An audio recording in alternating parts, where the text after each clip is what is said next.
Look at that. Everything on this plate is a match made in heaven. Come with me because we're about to make one sheep pan dinner that's gonna knock your socks off on a night that you don't wanna cook. Let's get started. This is what not wanting to cook tonight looks like. We're making a very quick and easy one sheet dinner. So first thing I have is a butternut squash. And I literally just popped it in the microwave for 5 minutes just to soften it up a bit so it's easier to cut and peel. So I'm just gonna cut the root end off. Do you see how easy that was? We're not fighting with a rolling around butternut squash. Then we're gonna cut the other end off. Then we're gonna cut it right where the long piece meets the wider end. So now you see we have the wider end. Now we're just gonna take the seeds out. And the seeds come out much easier when you put it in the microwave as well. So now that we have it all seeded, we're just gonna start peeling it.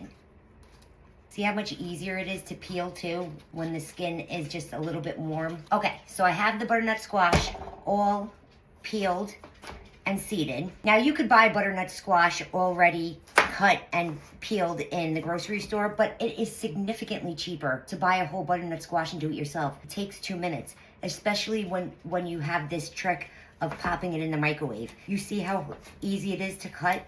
So we just wanna dice it up, and you wanna make all of your pieces even. So I'm making about 1-inch cuts, and then I'll dice each cut into about 1-inch pieces. You just want everything to be the same size so that everything cooks at the same time.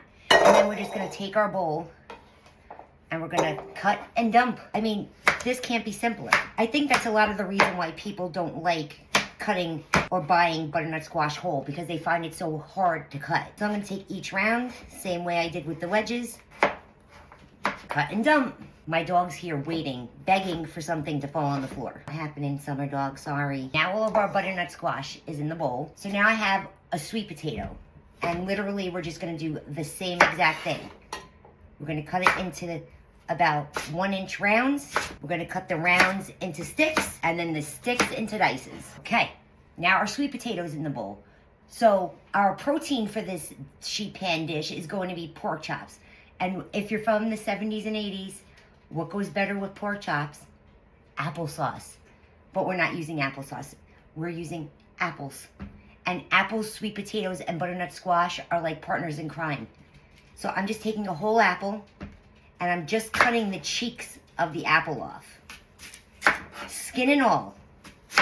That's where all the nutrients are in the apple, in the skin. Don't discard these. Put these in a zipper bag with all of your other vegetable scraps, because we can use this for gravies and stocks. And then I'm just gonna take each cheek, dice them the same size, and right into the bowl they go. I'm using honeycrisp apples, but you can use any apple you want.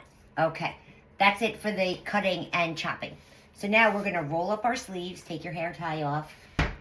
This is our bowl of yumminess. So I have a sheet pan here that I lined with aluminum foil. And what we're gonna do is, we're gonna take olive oil and we're just going to liberally coat our apples, butternut squash, and sweet potatoes in that.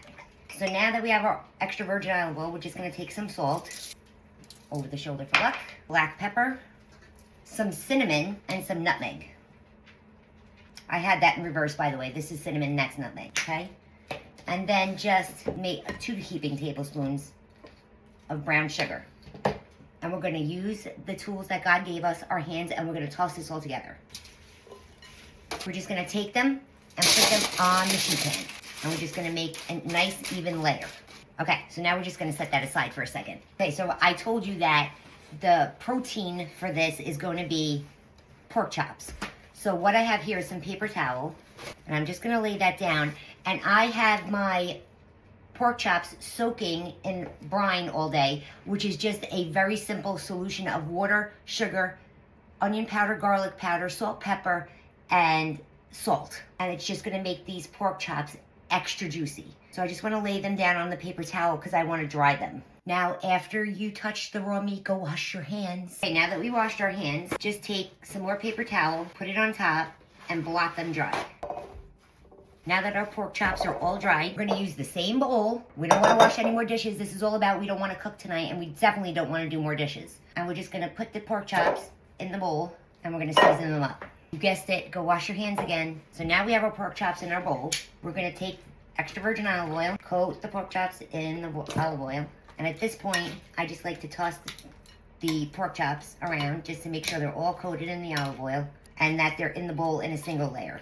Now they're in a single layer. We're gonna take some salt, black pepper, some garlic powder, and some onion powder. Now you may have noticed that I didn't put garlic or onion in the veggies, and that's because when these pork chops start to cook, they're going to release their juices, and it's going to be the onion and garlic flavor from the powders that go into the vegetables. And then we just flip them over and repeat the process. Again, just one more toss in the oil. Now we're gonna take our sheet pan, take your pork chops, put them on top of the veggies. Whatever oil is left over in the bottom of the pan or the bowl, don't waste it. How easy is this for not wanting to cook? Now we're gonna take this gorgeousness and we're gonna pop it in a 425-degree oven for 30 minutes. And then I'll show you what it looks like when it comes out. Our pork chops and veggies and apples are done. Look at that. Let's plate it up. Look at the beautiful color that those pork chops got. Gorgeous. And the coating on those, on that butternut squash and the apples and the sweet potatoes, look,